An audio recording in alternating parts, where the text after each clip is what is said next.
The elevator cage lurches, metal screams against metal, and Colonel Bernard Bernstein, Deputy Chief of SHAEF's financial branch, grips the safety rail as he plummets into darkness. The sound is what strikes him first, not the grinding of gears or the whine of the motor far above. It's the silence between sounds, the dead acoustic flatness of a space so deep underground that noise itself seems to surrender. Voices don't echo in the Kaiseroda salt mine. They fall flat, absorbed by walls of crystallized mineral that have stood undisturbed for millions of years. Beside him, 3 of the most powerful men in the Western world are crammed into a space designed for German miners. General Dwight Eisenhower, Supreme Allied Commander. General Omar Bradley, Commander of the 12th Army Group.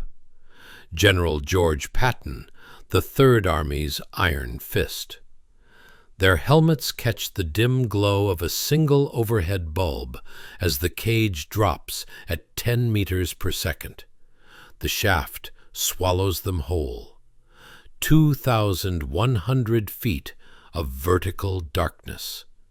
The equivalent of dropping from the top of 2 Empire State Buildings stacked end to end, but in reverse, plunging into the earth rather than falling through air.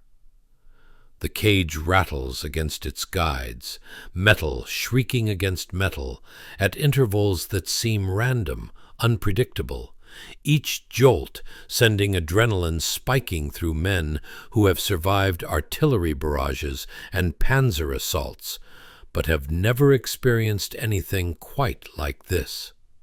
Bernstein watches Patton study the cable above their heads. One cable, one thin strand of braided steel standing between 5 generals and a 2,000-foot drop into the earth.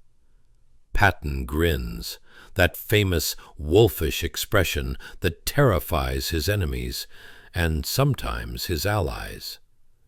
"You know," Patton says, voice echoing in the cage, "if this cable snaps, promotions in the United States Army would be considerably stimulated." The cage shudders. Nobody laughs. Eisenhower's jaw tightens. "Okay, George, that's enough. No more cracks until we're above ground again." The descent continues, 2,100 feet, twice the height of the Empire State Building, inverted. The air changes as they drop, warmer, drier, with a mineral taste that coats the tongue like sweat. The salt from centuries of mining permeates everything down here, preserved in perfect crystalline darkness. The temperature rises steadily as they plunge deeper, the constant 28 degrees Celsius of deep earth replacing the chill April air of the surface. Bernstein's ears pop once, twice, a 3rd time. The pressure builds behind his eyes. His lungs feel heavier, the air thicker, as if the weight of all that rock above them is pressing down through the atmosphere itself. The elevator operator is German, a civilian mining employee, his face pale in the dim light, his hands steady on the controls. He has made this descent thousands of times. He does not seem concerned that he is carrying the 5 most important Allied officers in Europe into the bowels of his defeated country. He is the only man in this elevator who truly understands what waits at the bottom. For the generals, this is a curiosity, a spectacle, the biggest treasure find of the war, perhaps of any war. Patton has already joked about cutting the gold into medallions for every soldier in 3rd Army. Bradley has made quips about pirate loot. But Bernstein is a lawyer. He was Assistant General Counsel at the Treasury Department before they pinned eagles on his collar. He has spent the last 3 years tracking Nazi assets, following the blood money through numbered accounts and neutral banks. He has read the intelligence reports about gold shipments to Switzerland, about currency laundering through Portuguese banks, about the systematic stripping of every occupied nation's reserves. And he knows that what the Americans found in this salt mine is not treasure. It is evidence. The Reichsbank did not hide its gold reserves in a salt mine because of romantic notions about buried treasure. They did it because Berlin was burning. They did it because American bombers had nearly demolished their headquarters on February 3rd, dropping 2,300 tons of ordnance on the capital in a single raid. They did it because the paper trail of their plunder was becoming impossible to hide. And where there is a paper trail, Bernstein knows, there is always a story of crime.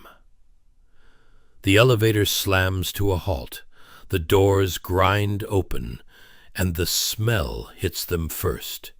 The dead, dry air of a tomb that has been sealed for millennia, suddenly violated by war. They step out into the kingdom of salt. 6 days earlier, the gold did not exist, not officially, not in any intelligence report that mattered. The rumor of German reserves hidden in mines had circulated for months, dismissed as wishful thinking by officers focused on the collapse of the Reich.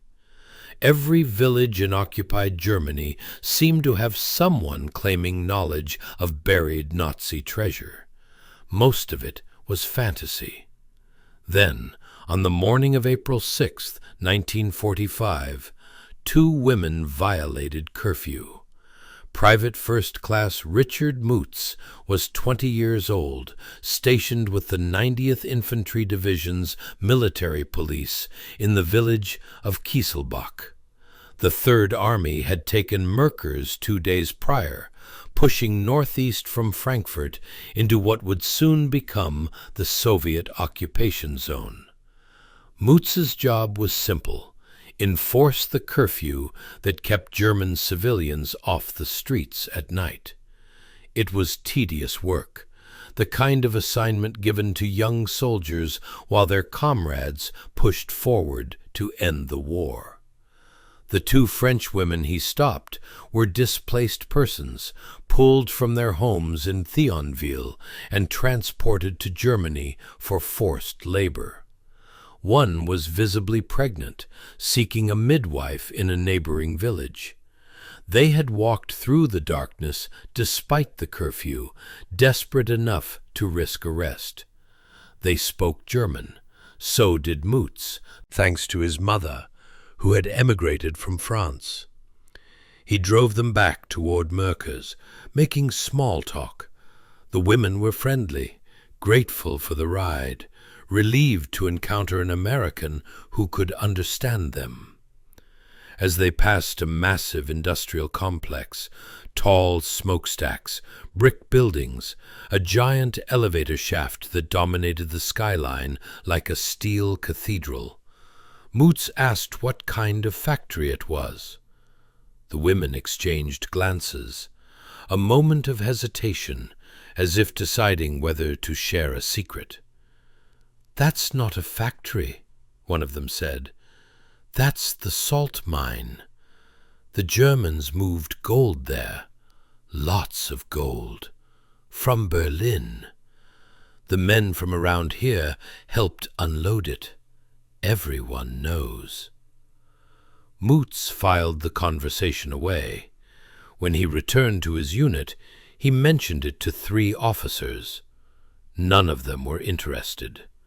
Rumors of Nazi gold were common as dirt in occupied Germany. But Moots kept talking, and by noon The story had reached Lieutenant Colonel William Russell, the division's G5 officer. Russell was interested. He drove to the Kaiseroda mine entrance and started asking questions. Displaced persons confirmed the women's story. A British sergeant who had been a prisoner of war, forced to work in the mine, confirmed it further. He had personally helped unload crates of gold from railway cars. Then Russell found Dr. Paul Ortwin Rave, curator of the German State Museum in Berlin. Rave was living in Merkers, and when Russell asked him what he was doing in a remote mining village, Rave admitted the truth. He had been sent to guard the paintings. The Americans blew the door at 8 a.m. on April 8, 1945. Army engineers from the 282nd Engineer Combat Battalion positioned themselves before the vault entrance. Room number 8, the Germans called it. A brick wall 3 feet thick blocked access, with a massive steel bank door set into its center. The combination lock had been sealed, its tumblers frozen in position by German officials who had fled west as the Americans approached. The key was gone. The men who knew the code were prisoners or corpses or ghosts disappearing into the chaos of collapsing Germany. The engineers considered their options. Drilling through 3 feet of masonry would take hours. Cutting through the steel door would require equipment they did not have, and every hour of delay was an hour closer to potential sabotage, an hour in which SS holdouts or desperate civilians might reach the treasure first. Half a stick of dynamite, that was the solution. They positioned the charge against the brick wall, offset from the steel door, to avoid triggering any booby traps. The blast echoed through 35 miles of tunnels, a thunderclap in the underground cathedral. When the dust cleared, a hole large enough for a man to crawl through had opened in the masonry. The first Americans to enter room number 8 did so on their hands and knees, flashlights probing the darkness ahead. What they saw stopped them cold. The chamber stretched 75 feet wide and 150 feet deep. Tram railway tracks ran down the center of the cavern, disappearing into the gloom like the skeleton of some vast industrial operation. The ceiling hung 12 feet overhead, carved from solid salt that glittered in the flashlight beams like frozen starlight. The walls sparkled with crystalline formations deposited over millennia, the geological patience of deep earth transformed into something that looked almost magical.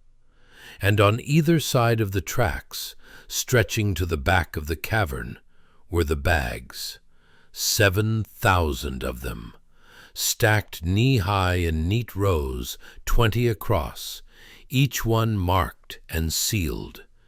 German Reichsbank stamps, weight notations, serial numbers, the bureaucracy of plunder, organized with Prussian precision. The soldiers who first entered that chamber did not know what they were looking at. They saw burlap and canvas bags, bales of currency stacked against walls, gold balances and Reichsbank equipment scattered near the entrance. One of them broke a seal on a bag and tilted it toward the light. Gold bars spilled across the salt floor. 8,198 bars of gold bullion. 55 boxes of additional bullion, crated and sealed. Hundreds of bags containing gold coins from every nation in Europe, American $20 pieces, British sovereigns, French Napoleons, German marks. 1,300 bags of foreign currency. 2.76 billion Reichsmarks in paper notes. The rough estimate, calculated within hours, $238 million in 1945 currency. Today, it would approach 4 billion.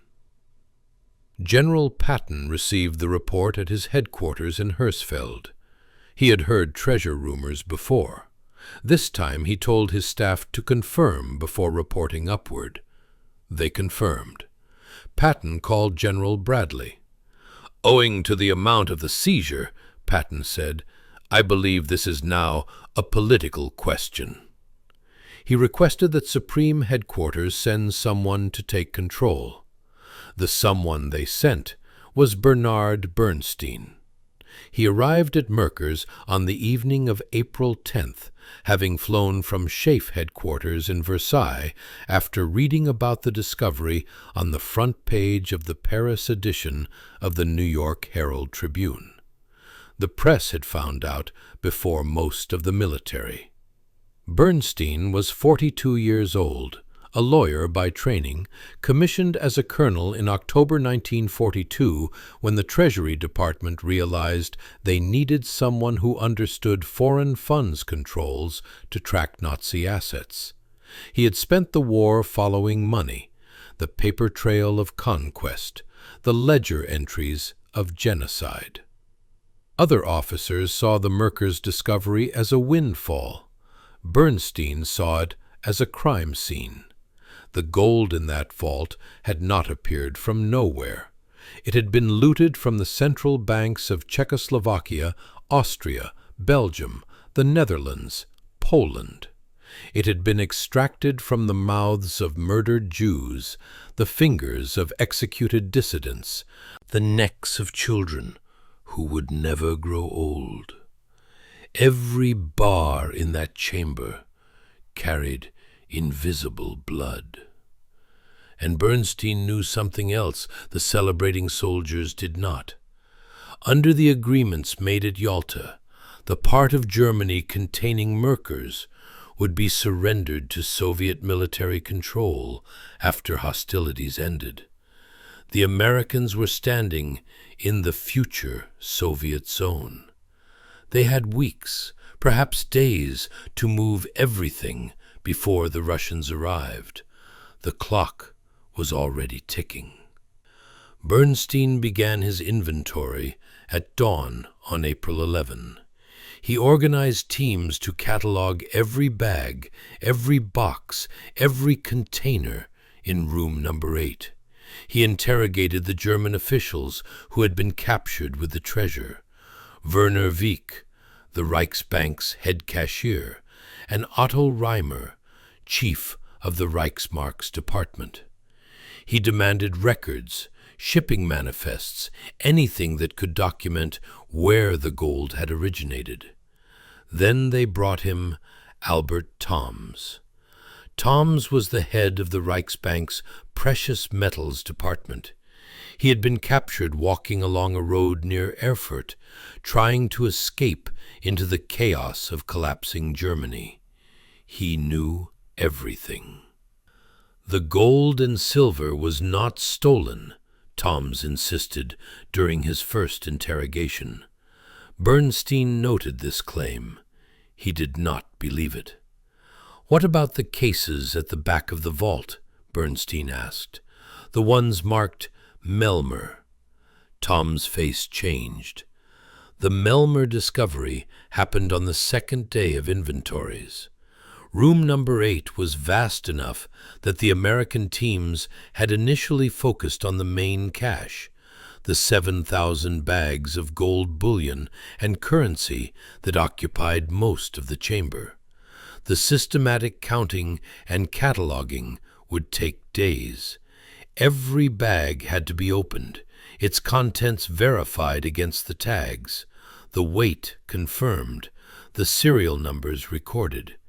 It was tedious, essential work, the kind of accounting that would determine what had been stolen from whom, and what restitution might eventually be possible. But at the back of the cavern, occupying an area 20 by 30 feet, sat something different. 207 containers, suitcases, trunks, boxes. Each bore a packing slip showing contents and a tag marked with a single name, Melmer. The name meant nothing to the Americans at first, just another German bureaucrat, presumably, another functionary whose signature appeared on shipping manifests. The containers had been shoved into a corner, almost as an afterthought, separate from the organized rows of Reichsbank bullion. When Bernstein's team opened the first suitcase, they found jewelry, rings mostly, gold bands of varying sizes, some with inscriptions still visible in the lamplight. Wedding rings by the look of them, hundreds of wedding rings, tangled together like a nest of golden serpents. One of the soldiers picked up a ring and tilted it toward the light. The inscription was in Polish, a date, 2 names, a marriage that had ended somewhere in the East. The second suitcase contained eyeglass frames, twisted, crushed, stripped of their lenses, the gold wire bent at angles that suggested they had been torn from faces, not carefully removed, but ripped away in haste, efficiency trumping any pretense of dignity. Hundreds of frames, perhaps thousands, representing hundreds or thousands of people who had once needed them to see. The third suitcase contained dental work, gold crowns, gold fillings, gold bridgework. Some of it had been melted into rough ingots, but much remained in its original form, the shapes of teeth still visible in the metal, the curves where they had once fit against gums, the roots where they had anchored into jawbones. Some pieces still showed tissue, darkened, dried, but unmistakably organic, material that had not been properly cleaned before being thrown into the crate. The soldier who opened this suitcase stepped back. He did not need anyone to explain what he was looking at. Bernstein ordered his team to stop. He stood in that salt cavern, surrounded by the wealth of nations and the remains of the murdered, and he understood what no intelligence report had prepared him to find. This was not treasure. This was not even loot in the ordinary sense of wartime plunder. This was the industrial processing of genocide. He needed the generals to see this. The next morning, April 12, Eisenhower, Bradley, and Patton descended into the mine. They toured room number 8 first, walking the rows of gold bags, posing for Signal Corps photographs with stacks of bullion, making the usual remarks about pirate treasure and the fortunes of war. Bradley told Patton that if these were the old freebooting days when soldiers kept their loot, Patton would be the richest man in the world. Then Bernstein led them to the back of the chamber. He opened one of the Melmer suitcases. He dumped it onto a makeshift table. Wedding rings cascaded across the surface, hundreds of them, tangled together, catching the light. The chamber fell silent. Bernstein opened another case. Dental fillings, gold teeth yanked from skulls by industrial process, the mechanization of plunder applied to human remains. Patton, who never stopped talking, said nothing. Eisenhower stared at the pile of extracted teeth. Crammed into suitcases and trunks and other containers, he would later write, was a great amount of gold and silver plate and ornament, obviously looted from private dwellings throughout Europe. All the articles had been flattened by hammer blows, obviously to save storage space. But the teeth had not been flattened. They sat in their original shapes, the imprint of roots still visible, the remnants of human mouths reduced to inventory items. Patton finally spoke. "If you were to see the faces of the people who had these teeth in their mouths," he said, "you wouldn't be so impressed." The treasure hunt was over. They were standing in a processing center for genocide. The Melmer containers represented only part of the horror that the Nazis had hidden underground. Deeper in the mine, miles from room number 8, American soldiers found something even stranger: a ghost museum. The tunnels of the Kaiseroda complex stretched for 35 miles, with a dozen separate entrances scattered across the region. In one section, the Americans discovered hundreds of paintings stacked against salt walls, masterworks from the Prussian state museums evacuated from Berlin as Allied bombs began falling on the capital. Edouard Manet's Winter Garden leaned casually against a pillar, the impressionist brushwork preserved perfectly by the mine's dry air. Albrecht Dürer's Apocalypse woodcuts, created in 1498, sat in portfolio boxes so corroded by salt that the paper had become fragile as ash. Court portraits from Sanssouci Palace, Goethe memorabilia from Weimar, costumes from the Berlin State Opera, all of it had been shoved underground in a desperate attempt to preserve German culture from German destruction. Altogether, the Germans had transported 1/4 of the major holdings from 14 principal Prussian state museums. 400 tons of art hidden half a mile underground. And then there were the bodies.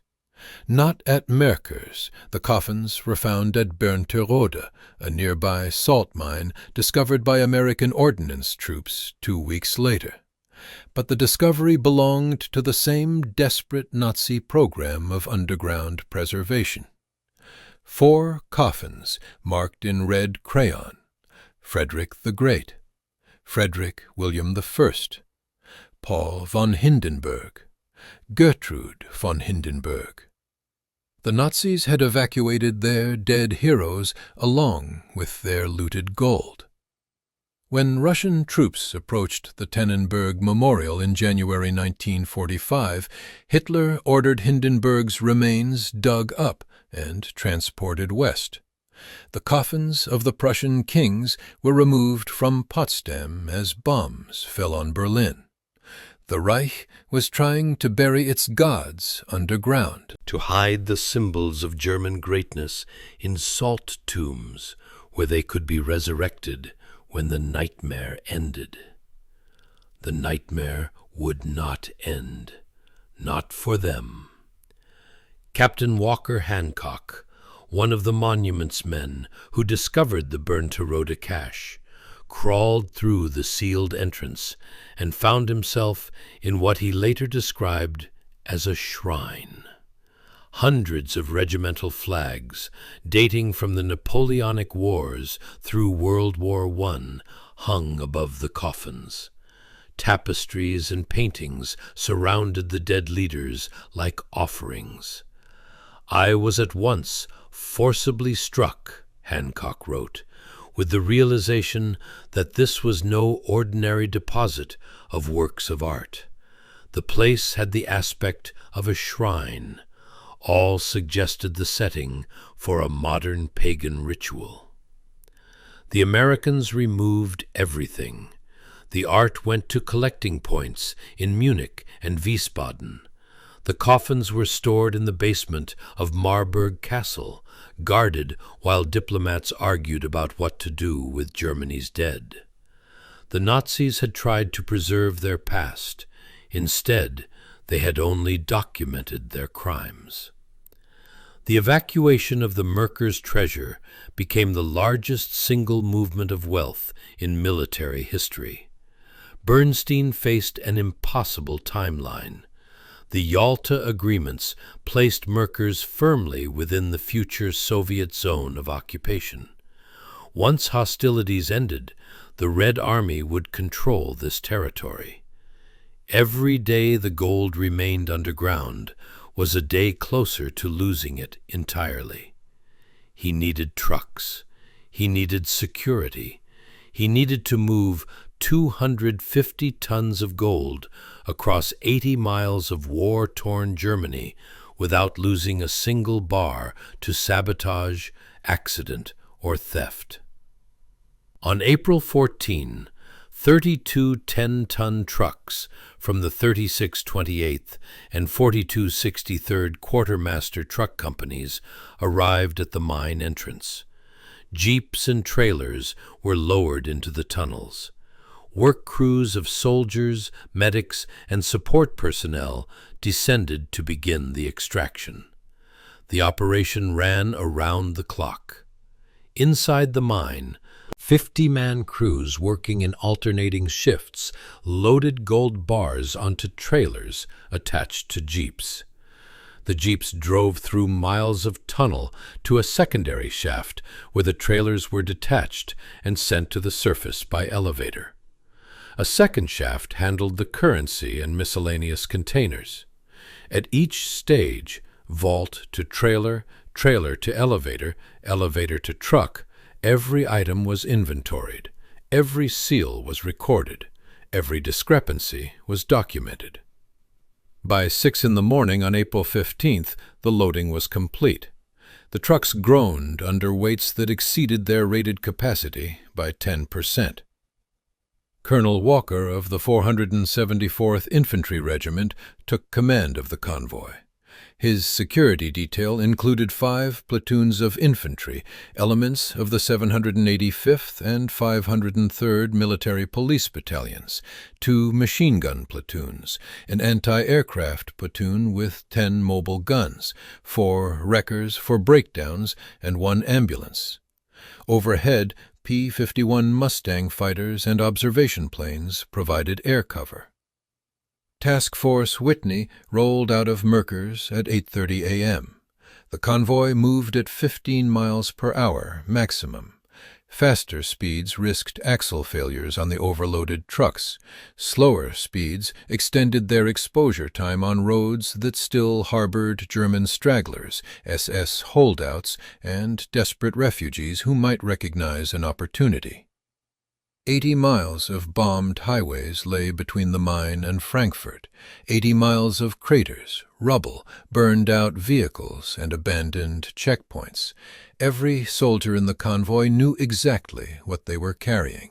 Every soldier knew that if their truck broke down, they would be sitting on the largest target in Europe. The convoy reached Frankfurt at 2 in the afternoon. Unloading commenced at 3:45 p.m. 2 infantry companies cordoned off the Reichsbank building while every item was transferred from truck to vault. The operation finished at 1 o'clock the following afternoon. 250 tons of gold successfully moved. The art convoy followed 2 days later. Task Force Hansen, 26 trucks, 100 German prisoners of war handling the loading. The same security arrangements, the same air cover. The paintings were wrapped in sheepskin greatcoats discovered in another mine, coats tailored for the German invasion of Russia, but never delivered to the freezing troops who needed them. By April 17th, the Merkers treasure was secure in Frankfurt, behind walls that the Americans controlled. The Soviets would never touch it. The man responsible for the wedding rings was named Bruno Melmer. SS-Hauptsturmführer Bruno Melmer, a captain in the SS Economic and Administrative Main Office, began delivering valuables to the Reichsbank in August 1942.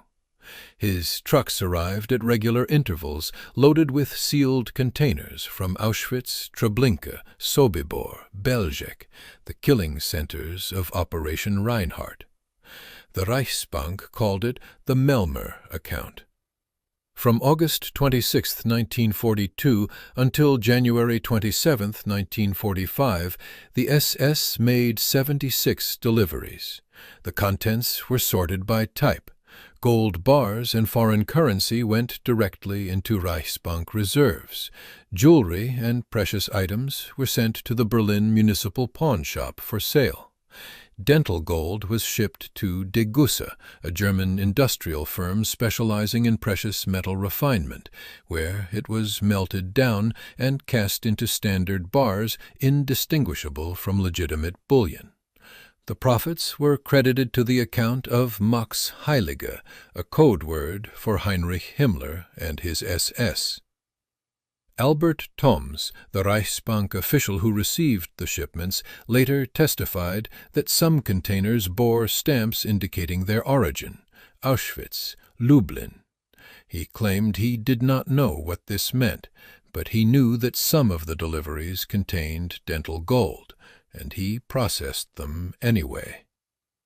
The Americans calculated that the Melmer shipments totaled approximately 23.4 million Reichsmarks, nearly $10 million in 1945 currency. This represented only the items that had been processed and converted to cash before the war ended. The 207 containers found at Merkers held unprocessed material, the final shipments that had arrived too late to be sorted, melted, and laundered through the banking system.